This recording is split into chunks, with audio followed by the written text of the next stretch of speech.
कोई चीज सरकार अपना मनमानी कर देगी तो हम उस पर बैठेंगे तो नहीं। जहां तक ले जाए सरकार को हम लोग वहां तक कटघरे में खींचेंगे। माननीय पशुपति कुपारा जी के नेतृत्व में चौकीदार दफ्तर के अधिकार के लिए जो लड़ाई लड़ रही है, ये वाजिब हक की लड़ाई। जिस समय सारा गांव में लोग सो जाता था, उस समय चौकीदार दफ्तर लोग पहरा देके माने सुलाते थे, जगले रही हो फलना, जगले रही हो, सबको माने रक्षक के रूप में खड़ा चौकीदार हुआ करते थे। नोरमा ग्रुप, जो सोचता है वो करता है। आपके अपने सपनों का आशियाना, यही हम लोग का मांग है।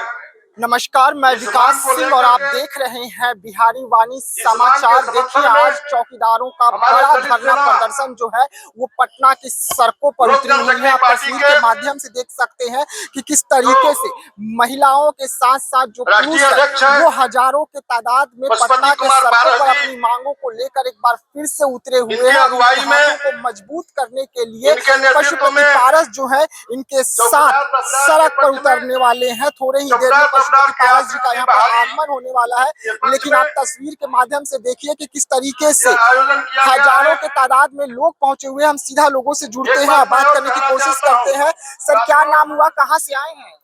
मेरा नाम चंदन गांधी हुआ, हाजीपुर से आया है। चिराग पासवान जी के क्षेत्र से आए हुए हैं। चिराग पासवान जी लगातार चौकीदारों के लिए बात उठा रहे थे, मुद्दे उठा रहे थे, लेकिन 0-22 सन्नाटा पर सिमट गए। चाचा का साथ मिला है, क्या लग रहा है कि चौकीदारों को न्याय मिलेगा? आप जो सवाल किए हैं, जहां से शुरुआत की है, चिराग जी हमारे क्षेत्र से चुनाव लड़े हैं, ये क्षेत्र उनका नहीं है।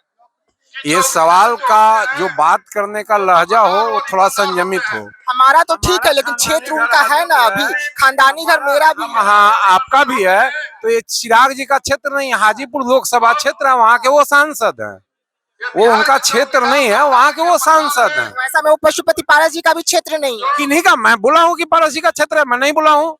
सरदार रामविलास जी पासवान जी का क्षेत्र है, काफी दिनों से वो वहाँ के नेतृत्व किए हैं, हम लोग के पूजनीय नेता रहे हैं। हम उनको जहाँ भी हो स्वर्ग में उनको नमन करते हैं। हम लोग हाजीपुर के वासी हैं। अगला सवाल आपका क्या है, बताएं। लगातार चिराग जी चौकीदारों का मुद्दा उठा रहे थे, लेकिन 0-22 सन्नाटा पर सिमट गए। पशुपति पारस जी का साथ मिला है, क्या लग रहा है कि इंसाफ मिलेगा चौकीदारों को? न्याय मिलना न मिलना, संघर्ष करना ही जीवन का अमूल मंत्र है। कोई चीज सरकार अपना मनमानी कर देगी तो हम उस पर बैठेंगे तो नहीं। जहां तक ले जाए सरकार को हम लोग वहां तक कटघरे में खींचेंगे। इसके बाद लगातार चरणबद्ध आंदोलन होगा, लेकिन यह जो सरकार की गलत नीति है उसका विरोध हम करते रहेंगे। बस इतना ही सी बात है। आंदोलन चौकीदारों का लगातार देखने को मिल रहा है, लेकिन इंसाफ नहीं मिल रहा है।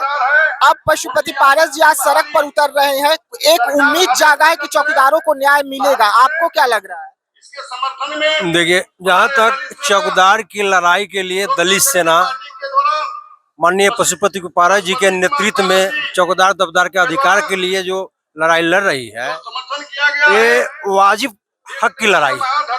आपको पता होना चाहिए जो चौकीदार आदम जमाना से जिस समय सारा गांव में लोग सो जाता था, उस समय चौकीदार दफ्तर लोग पहरा देके माने सुलाते थे, जगले रही हो फलना, जगले रही हो, सबको माने रक्षक के रूप में खड़ा चौकीदार हुआ करते थे। उस समय एक पैसा भी इन लोगों को नहीं मिलता था।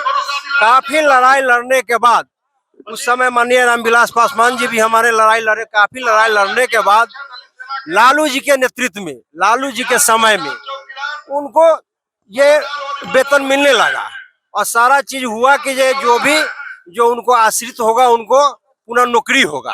लेकिन नीतीश सरकार जो दलित विरोधी सरकार है, पासवान विरोधी सरकार है, इन्होंने उस पर रोक लगा दिया, नहीं आपको आश्रितों को नौकरी नहीं मिलेगा। उसी को न्याय दिलाने के लिए दलित सेना पशुपति कुमार पारस जी के नेतृत्व में चौकीदार दफ्तर की लड़ाई लड़ने के लिए खड़ा है। देखिए, लड़ाई जो है लगातार लड़ी जा रही है। कुछ और लोग हैं, हम सीधा बात करते हैं। कहाँ से आए हैं सर, क्या नाम है? वैशाली से आए हैं, गुड्डू पासवान नाम हुआ। अच्छा गुड्डू जी, चौकीदार के लिए आप लोग सड़क पर तो उतर गए, लेकिन चौकीदार तो लगातार उतर रहे हैं सड़क पर। आज कई सालों से इनका संघर्ष जारी है। चिराग पासवान इससे पहले कह रहे थे कि हम चौकीदारों को न्याय दिलवाएंगे, पर ऐसा नहीं हो पाया। अब पशुपति पारस जी की एंट्री हुई है, आप लोगों को क्या लग रहा है? न्याय दिलवा देंगे पारस जी। दिलवा देंगे, उम्मीद है, पूरा उम्मीद है। सड़क पर उतरे हैं तो इसे एक उम्मीद जागा है। हाँ हाँ। एक उम्मीद जागा हुआ है। क्या नाम हुआ सर? मैं गौरी शंकर पासवान, पूर्व लोजपा प्रत्याशी, कहाँ से है? राजा पाकर विधानसभा वैशाली जिला। है क्या लग रहा है, चौकीदारों को न्याय दिलवा पाएंगे आप लोग? क्योंकि यहाँ पे खाकी और खादी की लड़ाई देखने को तो मिल रही है। देखिए, यह खादी जनता के दिया हुआ सेवक है और जनता का सेवक प्रबल सेवक होता है। आज जनता के सेवक रोड पर उतर गया है। चौकीदार दफदार के जो वंशानुगत, उनके वंशानुगत बहाली होती थी, उस आधार पर सरकार बहाली करे, न तो यह एक झांकी है और जन आंदोलन और भी बाकी है। ठीक है, खाकी और खादी की लड़ाई में लगातार देखने को मिल रहा है कि अभी तक जो खाकी है वो सिर्फ ठगे जा रहे हैं। कहाँ से आए हैं सर? हम आए हैं हाजीपुर वैशाली से। हाजीपुर से है। चौकीदारों को न्याय दिलवाने के लिए लगातार जो खादी है वो सड़क पर तो आ रहे हैं। इससे पहले खादी यानी कि नेताओं की जो पार्टी है, उनके प्रवक्ता या उनके जो लोग हैं, ये सड़कों पर तो आ रहे हैं, लेकिन न्याय नहीं मिल पा रहा है।